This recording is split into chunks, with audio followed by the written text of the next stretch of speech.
Hi అండి, నమస్తే. Welcome to star and home. ఇవాళ మన వీడియోలో ఒక సరికొత్త రెసిపీతో అయితే మీ ముందుకు వచ్చా అండి. నార్మల్గా సంక్రాంతి పండగకి కారం చుట్టలు అయితే చేస్తూ ఉంటారు కదండి. చాలా రకాల అయినటువంటి పిండి వంటలను అయితే ప్రిపేర్ చేస్తూ ఉంటాం.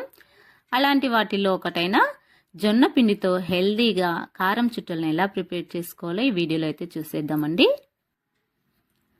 కరకరలాడుతూ నోటికి ఎంతో రుచిగా చాలా హెల్దీగా మనం కారం చుట్టల్ని ఏ విధంగా ప్రిపేర్ చేసుకోవాలో మళ్ళీ ఈ వీడియోలోకి వెళ్ళి అయితే చూసేద్దాం.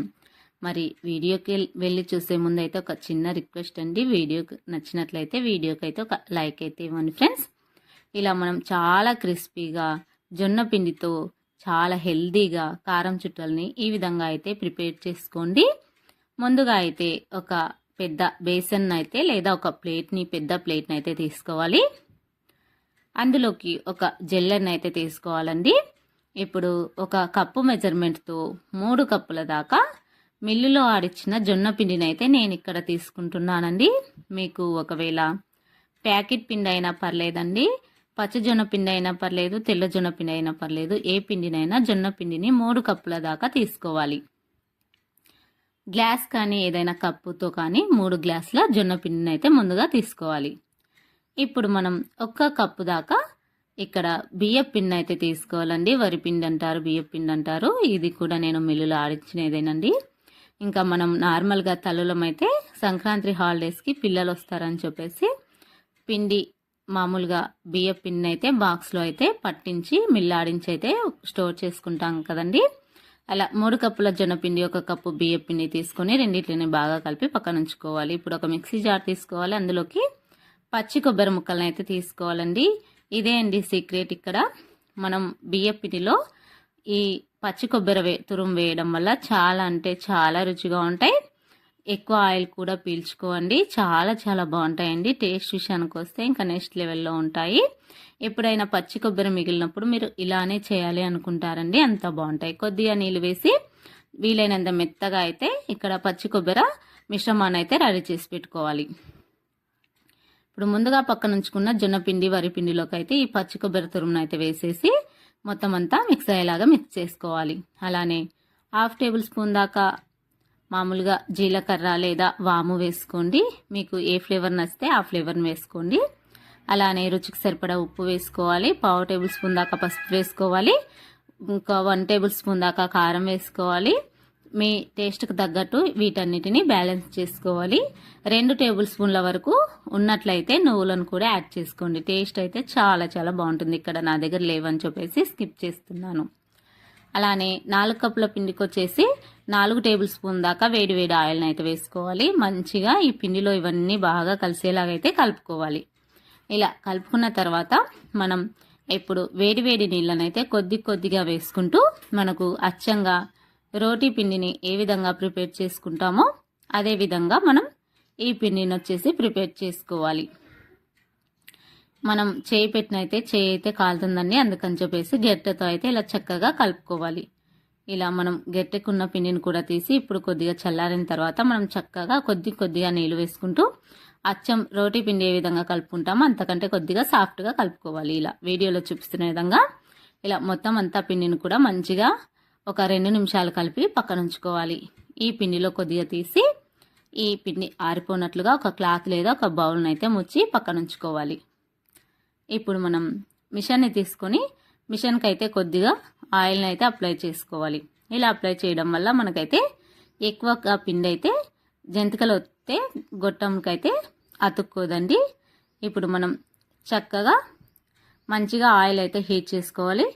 లేదంటే మీడియం ఫ్లేమ్లో ఆయిల్ని అయితే ఉంచుకొని ఇప్పుడు మనం ఒక జాలి గెట్టనైతే తీసుకోవాలి. దానికి కొద్దిగా 1 టేబుల్ స్పూన్ అంతా ఆయిల్ని అయితే అప్లై చేసుకోవాలి. ఇలా మనం చిల్లుల గట్ట మీద ఇలా అచ్చంగా మామూలుగా మురుకులు ఎలా ఒత్తుకుంటామో అదే షేప్ని ఇచ్చుకొని అయితే చక్కగా ఈ గట్టె పైన ఒత్తుకున్నట్లయితే మనకు ఈజీగా అయితే చెయ్యి ఏమీ వేడి తగలనట్లుగా మనం ఆయిల్లో అయితే ఇలా వదిలేయాలండి. ఈ టిప్ అయితే చాలా బాగా ఉపయోగపడుతుందండి. కొత్తగా చేసే వాళ్ళకైనా సరే, రెగ్యులర్గా చేసే వాళ్ళకైనా సరే చెయ్యి అయితే వేడి తగలదండి. చాలా 1 బై 1 ఇదే విధంగా అయితే కాల్చుకోవాలి. ఇలా డీప్ ఫ్రైకి ఆయిల్ పెట్టుకున్న తర్వాత ఆయిల్లో వేసిన తర్వాత మనం చక్కగా మంట హై ఫ్లేమ్లో ఉంచుకోవాలి.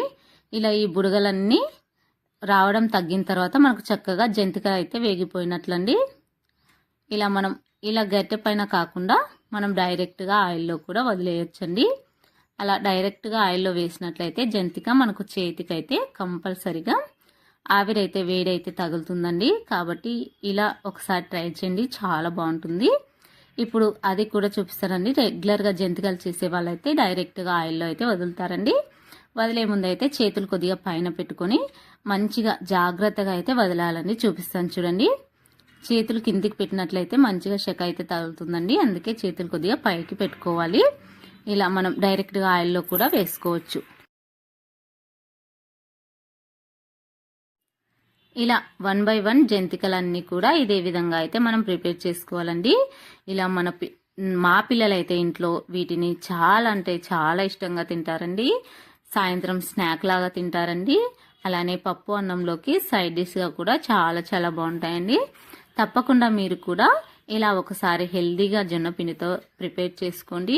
నార్మల్గా జొన్న పిండిలో ఎన్ని బెనిఫిట్స్ ఉంటాయో అందరికీ కూడా తెలుసు కదండి. షుగర్ లెవెల్ని కంట్రోల్ చేస్తుంది. అంతేనండి. ఇలా చక్కగా 2 వైపులో మంచిగా ఫ్రై చేసుకొని అన్నీ కూడా ఇదే విధంగా మనం ప్రిపేర్ చేసుకోవాలండి. 2-3 కేజీల జంతికలనైనా ఇలా చాలా ఈజీగా చిన్న చిన్న టిప్స్తో అయితే మనం ఇలా ఈజీగా అయితే ప్రిపేర్ చేసుకోవచ్చండి. అన్నీ కూడా ఫైనల్గా నాకైతే ఇన్నైతే అయ్యాయండి. కేవలం 3 కప్పుల జొన్న పిండి అలానే 1 కప్పు బియ్యం పిండితో నాకైతే ఇన్ని జంతికలు అయితే అయ్యాయండి. చాలా సింపుల్గా అయితే ప్రిపేర్ చేసుకోండి. టేస్ట్ విషయానికి వస్తే జొన్న పిండి అని మాత్రం తీసేయకండి. చాలా చాలా బాగుంటాయి. నార్మల్ జంతికల కంటే కూడా చాలా రుచిగా ఉంటాయి, చాలా క్రిస్పీగా కూడా ఉంటాయండి. తప్పకుండా ఈ వీడియో చూసి ఒకసారి ట్రై చేసి మీకు ఎలా వచ్చిందో కూడా నాకు కామెంట్స్లో తెలియదు. ఇప్పుడు ఎలాగో పిల్లలైతే సంక్రాంతి సెలవుల్లో ఇంట్లలోనే ఉంటారు కదండి. ఇలా కొత్తగా ఎప్పుడు రెగ్యులర్గా బియ్యం పిండితోనే కాకుండా ఇలా మనం హెల్దీగా జొన్న పిండితో కూడా ఇలా ట్రై చేయొచ్చండి.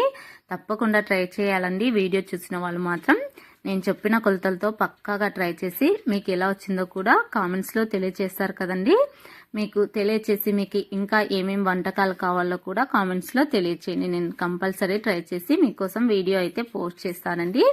చాలా క్రిస్పీగా ఉంటాయండి. చూడండి మంచి కలర్గా ఎంత బాగుంటాయో. మనం ఎటువంటి ఫుడ్ కలర్ కూడా యూజ్ చేయలేదండి. కేవలం పసుపు కారం మాత్రమే యూజ్ చేశాము.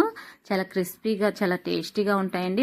ఇవి మనకు నెల వరకు కూడా స్టోర్ చేసుకోవచ్చండి.